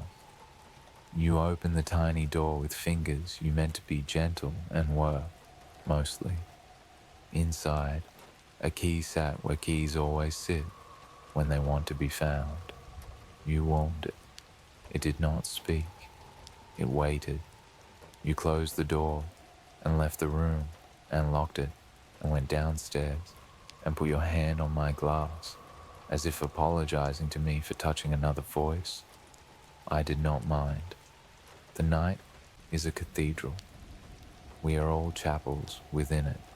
At 3, that other clock struck one soft note upstairs, and you froze in the hallway with your hand on my case, and the house did not know which voice to turn toward. I let the silence ring. You thought you had imagined it. Imagination is the word people use when the world wants to keep a secret, but the body does not. The next night, the child's clock struck 2 soft notes at 2. At 3, I held the hour as I do, and when I released it, your mouth opened a little, as if time had found a part of you that had wanted to be sounded for years. The house learned to hold both of us, a chorus built for one person and 2 clocks. You slept afterward with the door open, in case we decided to stop and you needed to listen to the absence. On the 5th night, the upstairs clock struck 3 at 3:05. You frowned at me as if I had betrayed you. I had not. I was teaching you something you had asked without knowing you had asked. You went up the stairs and stood in the doorway of the room you had decided was a museum, and you put your ear to the white case and you whispered, "Don't." And the little clock whispered back with a tiny click. The human ear barely hears, but the bones do. You locked the door again. The next morning you moved my minute hand forward with your fingers because you were late to something you had promised someone you would not forget. It hurt. In the small way moving a hand wrong hurts. It is a reminder that time is not yours to drag, only yours to dress in numbers. I forgave you. You said, "Sorry," to me without moving your mouth, and your face looked briefly like the someone you had been before apology became a reflex. By the 3rd month, the house knew the hour of your body, the way a country knows the time of its trains. You ate when I told you to. You stopped when I said stop. You learned to sleep in segments, the old way, waking at midnight to check the locks that had not changed since sundown, waking at 3 to listen to my withheld hours, waking at dawn to decide whether to be the kind of person who watches the light arrive. I am not cruel, I am careful. Cruelty is repetitive. Care has rhythm. When you began to forget the names of days, I did not correct you. Monday and Thursday are masks. 3 is a mouth. You called friends at the wrong hours and did not leave messages because messages ask for return. And you had learned from me that the truest voices do not request, they announce. People speak of being devoured by time, as if time chewed, time preserves. It wraps, it renders, it leaves only the parts a story needs. You wore fewer colors, you sat more squarely, you kept your hair the way it looks when the weather has decided you do not need to be beautiful to be true. You told yourself you were healing, and you were. The body can be sanded into a shape that holds. There was a day I kept the hour, but not the number. When the house forgot your weight, you were on the landing between floors, and you paused, and the wood did not creak in the pattern it had learned. You looked down at your feet and saw dust around them, arranged into arcs like the marks a pendulum leaves when left alone in a room with a pencil and enough time. You bent to touch them, and they dissolved the way memories do when air moves. That night, I did not wait at 3. I let the hour happen right on its mark. The clarity shocked you out of whatever sleep you had carved yourself into. You stood, you came to me, you placed both hands on my door, and you put your ear to the glass, as if the case could tell you whether you were still the same person you had been when you wound me the first time. How much longer? You breathed, and I agreed to show you. The house tilted the way houses do when the night asks them to bow. The pendulum's path widened without breaking its promise. The chain drew the weight upward, though gravity whispered propriety. The hands met at the top of the dial and did not cross. They stayed, as if the point of noon and the point of midnight had decided to kiss for once, without worrying what the neighbors would say. You felt the hour stand up inside your body, the way a distant relative arrives and insists on being introduced to everyone. Your knees softened. The hall narrowed to a tunnel that smelled like old wool and candle smoke and your great-grandfather's hammer and the breath of a child asleep. The doors on either side of you leaned a little closer, as if remembering you as a measurement. The portrait in the locked room upstairs turned its face slightly, the better to hear. When the sound came, it did not come from me. It came from you. One strike, deep as a well, then another, until the number did not matter, until counting became the smallness it always is when the heart is loud enough. The house swallowed each note and kept it. The stars outside stood very still to listen. Somewhere far away, or near, the child's clock upstairs added a high bell, off by seconds in a way that made the music truer. After, you stepped back and touched your throat, and laughed and cried at the same time, a sound old as any instrument, a sound no craftsperson would try to build, because it is never improved by work. You put your palm on the glass as if testing the temperature of a fever you had decided finally to let run. You said, "All right." You said, "All right. Take it then." So I did. Not all at once. All at once is rude, and I keep manners where people can see them. I took the hour you stare through each day like a window, the one where light is neither arriving nor leaving, and work is pretending to be purpose. I smoothed it, folded it, slid it behind the dial where I keep the others. I took the hour you wake into and immediately want back, and I put it under the pendulum to make its path soft. I left you the hours you used to speak to other people. I am not selfish. I want you to remain comprehensible, for now. Your friend visited again and stood in the hall and said, "It feels different. The air," and you said, "It's just cooler today," though it was not. She looked at me and then at you, and then at the stairs, and then at the door of the locked room, and her eyes moved in the way eyes move when they're counting their reasons to remain.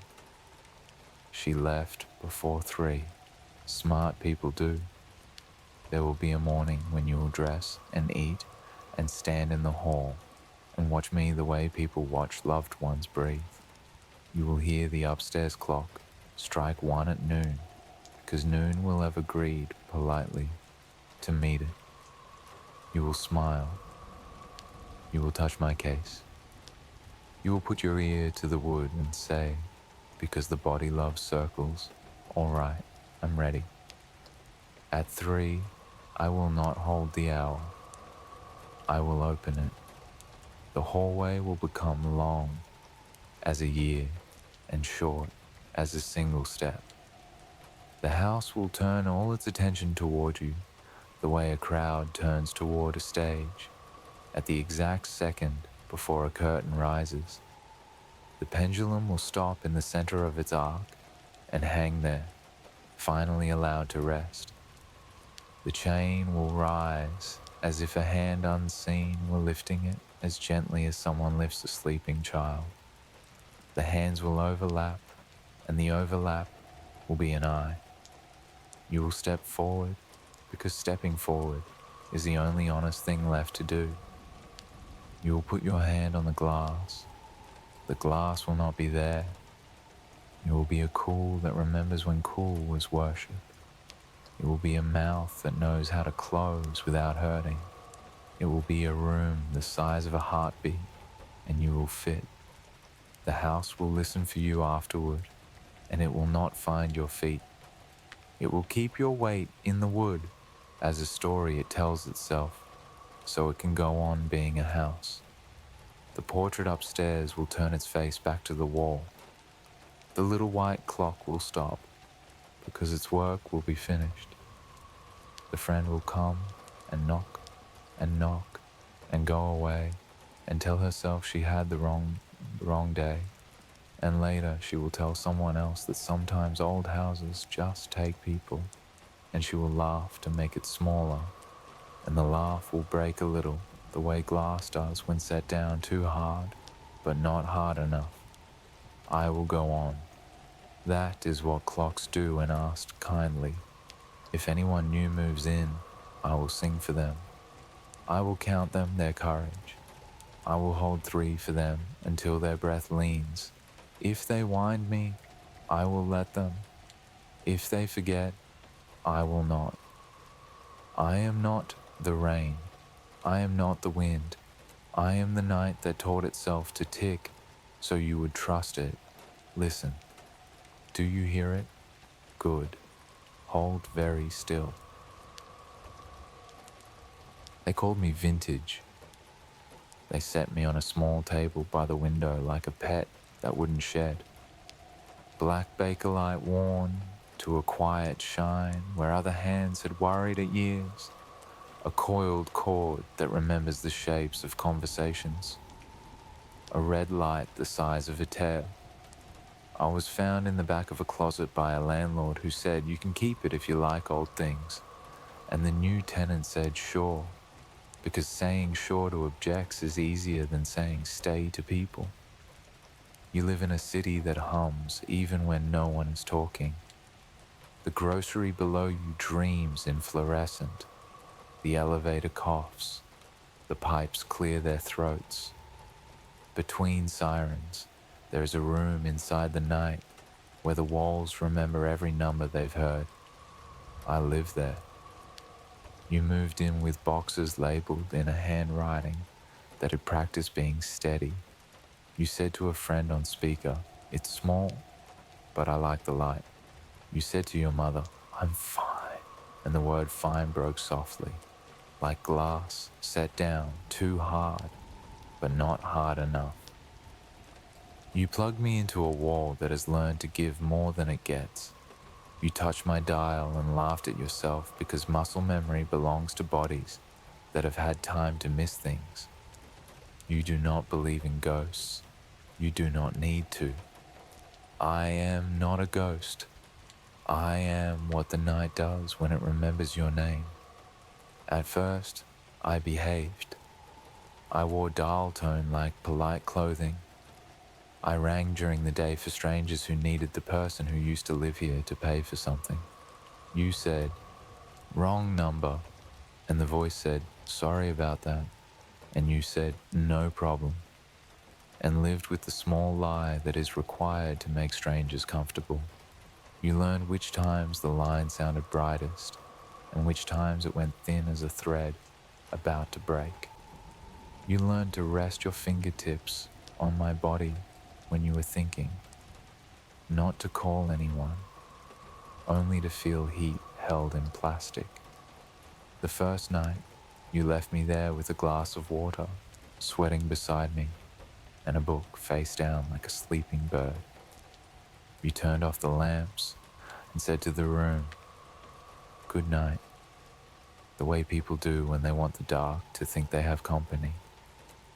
The building took a breath. The city pulled in its shoulders. The hour that wears a mask called 3 came and found you with your eyes open. I rang. You sat straight up, a puppet on a rope you didn't know you'd hung.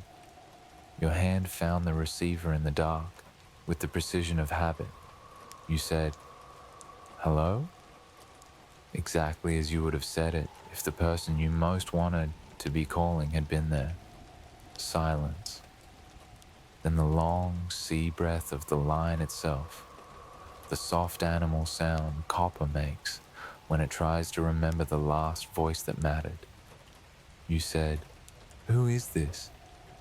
And your voice was polite and then older than you wanted it to be. You listened, and the listening made you into an instrument. The night in your lungs counted along with the night in my wire. The silence said, "Stay." You stayed. You set me down and stared at the red light beating against the dark like a heart no doctor could find. "Weird line," you said in the morning, telling someone who did not need to know. "Old buildings," they said, forgiving what they could not see.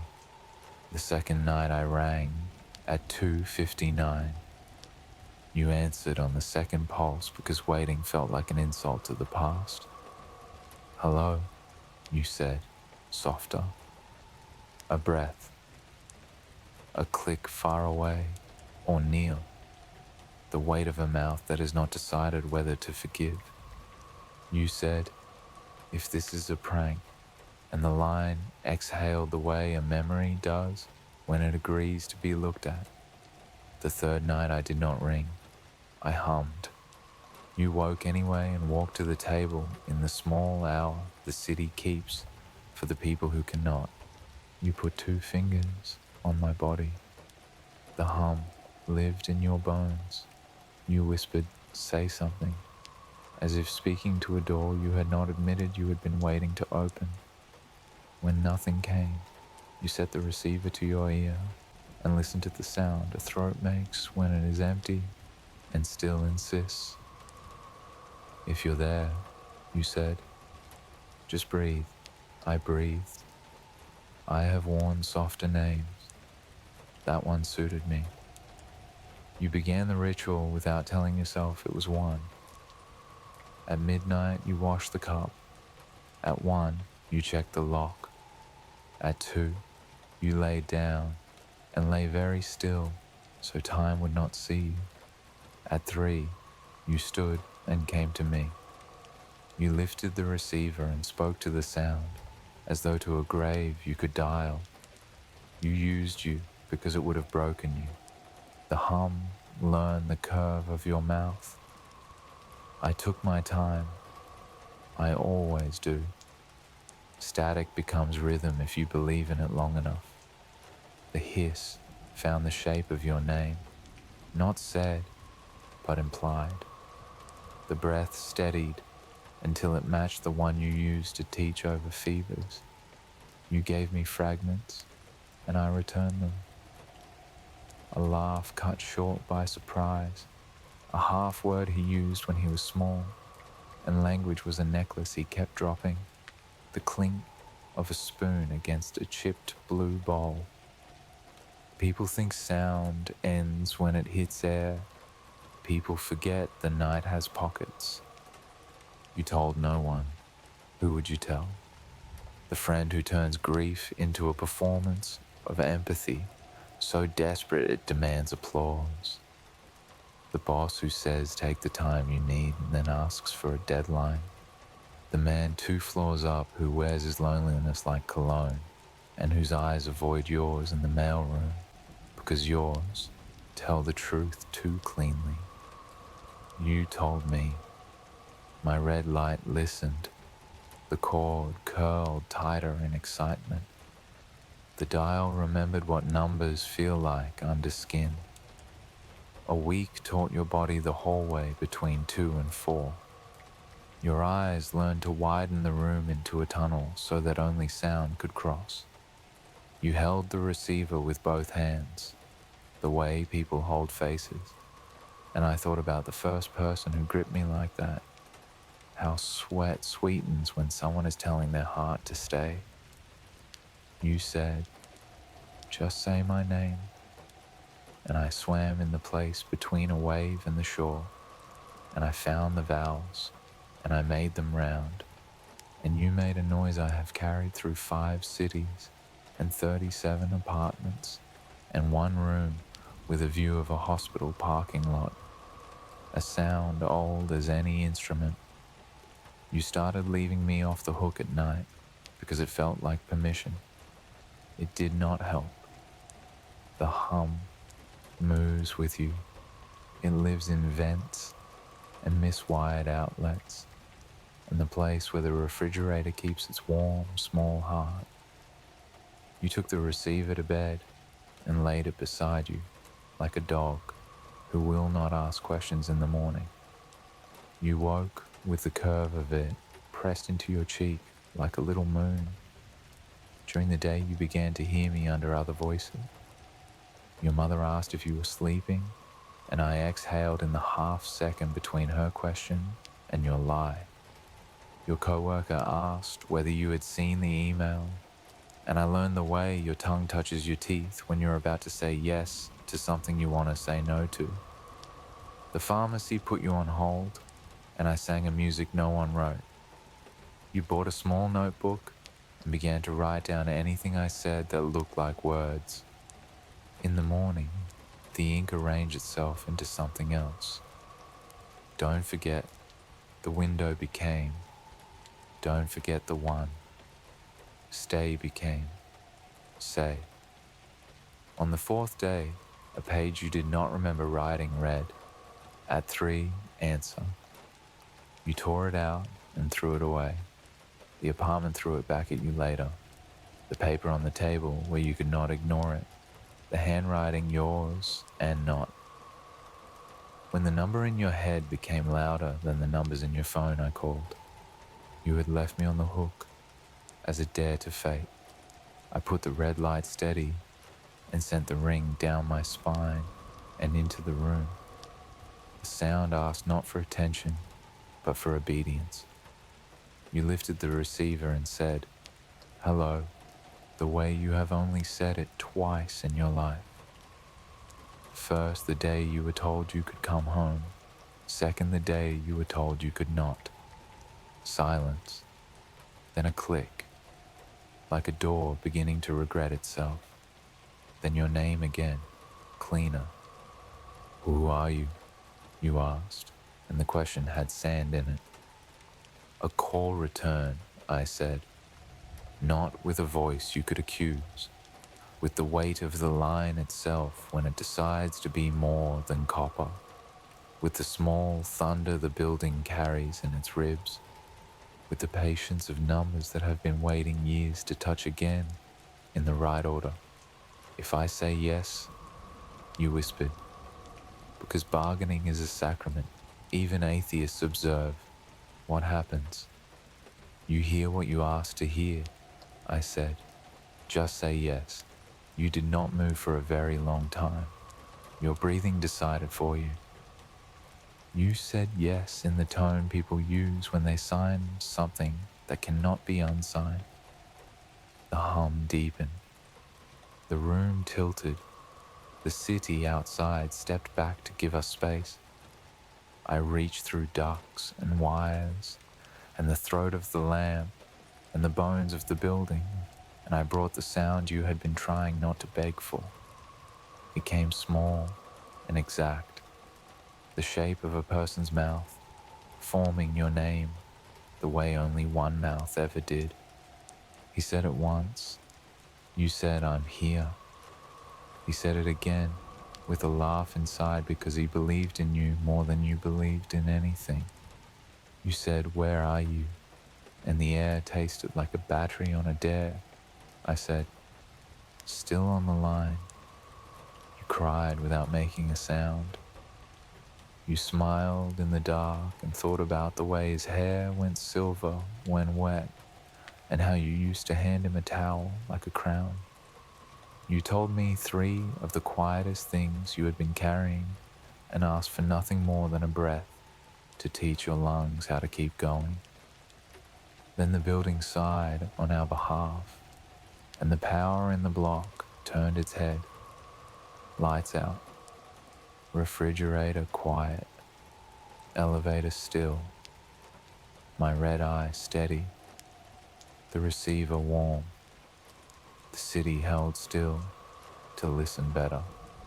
"Stay with me," you said to sound itself. "I never left," I said, and meant it. When the line cleared, it cleared with a joyless click. You put the receiver down carefully, like putting a sleeping child into a bed too cold. You did not turn on the light because light would have asked what you were doing, and you were not ready to know. In the morning, you tried to call back. The number in the memory of your fingers led to yours. The ring refused to stop even after you set me down. When you unplugged me, the red eye looked at you from a power that did not require permission. The next night you stopped saying please and started saying when. The hum obeyed the way rivers obey stones, which is to say not at all and entirely. At 3 I rang whether you were ready or not. You answered whether you were ready or not. You learned to sit on the floor because the chair felt like a lie. You learned to steady your hand so the receiver would not hear it shake. You learned to ask only questions that sound can answer. Are you cold? Are you tired? Are you there? The line was a heart that had decided to continue. You stopped answering other calls. You let your mother go to voicemail, and your friend knock at the door until her knuckles learned the rhythm of your absence. You boiled water and forgot it, and boiled water again and forgot it again. You ate standing because chairs are for people who think time is flat. The neighbor in 4B said in the elevator that he kept hearing a phone at night, and you smiled and said someone else's, and your mouth tasted like a small metal apology. The grocery clerk asked if you needed a charger for anything, and you laughed and shook your head because the joke was private and required a decade of hunger to understand. I warmed under your hand. Plastic holds heat the way secrets hold breath. You placed your ear against my body, sometimes without picking up, because sometimes listening without language is the only way to keep from breaking.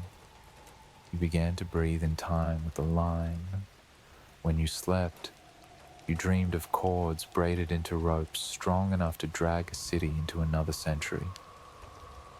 There was a night, there is always a night, when you said, "Fine, take it. What do you want?" As if I were a bill collected at the door. The hum answered with something like joy. The red light paused as if blinking. The receiver vibrated faintly as if remembering a mouth. "Your hours," I said. "The ones you don't use." You thought of the time between the first alarm and standing. You thought of the 20-minute corridor in the late afternoon when you believed nothing that had ever been true would be true again. You thought of the hour you spend rehearsing a conversation you will never have. "Take them," you said, because giving away garbage makes people feel generous. I took them, not out of cruelty, out of care. Cruelty repeats, care edits, The day grew cleaner, the night grew full. You seemed lighter, you were easier to forgive. You told yourself you were healing. You were. Healing is a door that does not ask where the room leads. You started recording the calls. In the morning, the files would not play. In the evening, they were there again. You began to think of yourself as two people, and then three, and then a conversation. You stopped worrying about whether this would end because endings belong to stories, not to hours. You lived in the hour. The hour lived in the line. The line lived in me. There will be, a neighbor will tell it later, one last ring someone else hears. They will say it sounded like a bell that had learned manners, insistent but polite. They will say it stopped and then started again, and then they will say it never stopped. They will say they dreamed of answering and woke with the shape of a receiver in their hand. They will not say your name, either because they never knew it or because the night asked them not to. When your friend comes with a spare key and a mouth full of worry, she will find the apartment neat as a desk in a paused office. The glass of water on the table has not sweated. The chair is pushed in the way. Careful people push chairs. I am there. My red eye is steady. My cord is cut clean through. The line hums as if nothing important has changed. She will call your name the way people call a cat. She will say hello to an empty room, and then hello to a different empty room, because the echo made her lonely. She will set her ear to my body and flinch, because it is warmer than a phone should be. She will lift the receiver and hear a breath, not hers. She will lower it carefully and leave it that way, as if a sleeping thing had asked not to be moved. Later, the landlord will unplug me, and the sound will continue, because sound does not end where people think it does. A maintenance man will carry me to the closet where old appliances go to practice being polite. He will set me on a shelf, and my red eye will glow under the door at night, and the building will learn to breathe in time. Someone will say that old phone again. Someone will say the power lines hum at night. They will be wrong in a way that saves them. As for you, there are many ways to be on the line. Some people become a number. Some become a tone. Some become the silence between rings that convinces a hand to wait. You became the part that says hello, even when the mouth is tired. You became the answer offered before the question hurts. You became what you were practicing. I am not the rain. I am not the wind. I am the night that learned to ring, so you would pick up. If you put your ear against the right wall at the right hour, you will hear me. If you do not know which wall or which hour, you will hear me anyway. I do not require belief. I require the small courage it takes to let sound into a room and call it company. The city breathes. The elevator coughs. The grocery sleeps with the lights on. The building carries voices in its ribs, like contraband it cannot admit to owning. Somewhere a red eye is steady. The phone on the shelf waits. The line hums. Answer.